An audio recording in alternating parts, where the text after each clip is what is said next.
लोणी पोलिसांनी उघडकीस आणलेल्या बेकायदा गर्भनिदान व गर्भपात प्रकरणातील अटक डॉक्टरांच्या पोलीस कोठडीत वाढ. लोणी पोलिसांनी निर्मळ-पिंपरी परिसरात सुनासान शेतातील एका खोलीत सुरू असलेल्या बेकायदा गर्भलिंग निदान करणारी टोळी पकडली होती. या प्रकरणातील दोघे डॉक्टरांसह 3 आरोपींच्या पोलीस कोठडीत न्यायालयाने वाढ केली आहे. या रॅकेटमागे आणखी मोठे जाळे कार्यरत असल्याचा संशय पोलिसांनी व्यक्त केला असून तपास अधिक तीव्र करण्यात आला आहे.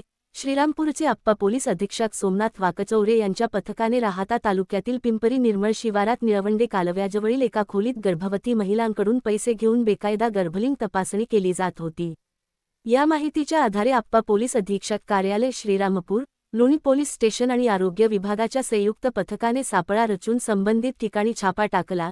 या कारवाईदरम्यान पोलिसांनी USG मशीन, मोबाईल फोन, रोख रक्कम तसेच वाहनांसह सुमारे 24 लाख रुपयांचा मुद्देमाल जप्त केला होता. या प्रकरणात डॉक्टर राहुल आबासाहेब भनगे आणि अभिजित भुसावळ यांना सुरुवातीला ताब्यात घेण्यात आले होते.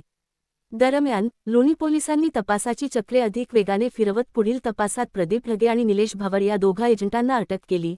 हे दोघे गर्भवती महिला आणि डॉक्टर यांच्यातील दुवा म्हणून काम करत असल्याची माहिती तपासात समोर आली आहे. आरोपी महिलांना संपर्क करून तपासणीसाठी आणत असल्याचा संशय व्यक्त केला जात आहे. अटकेतील आरोपींची कसून चौकशी केल्यानंतर श्रीरामपूर येथील डॉक्टर रवींद्र कोटे हे आपल्या श्रीरामपूर येथील रुग्णालयात बेकायदा गर्भपात करत असल्याचे समोर आले होते. पोलिसांनी त्यांनाही अटक केली.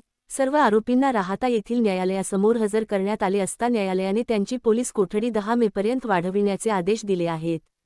या प्रकरणात आणखी काही डॉक्टर, एजंट आणि मध्यस्थांचा सहभाग असण्याची शक्यता पोलिसांनी वर्तवली आहे.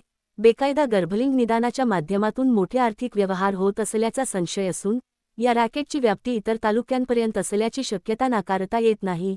या संपूर्ण प्रकरणाचा पुढील तपास लोणी पोलीस स्टेशनचे सहाय्यक पोलीस निरीक्षक युवराज आठरे यांच्या मार्गदर्शनाखाली सुरू आहे.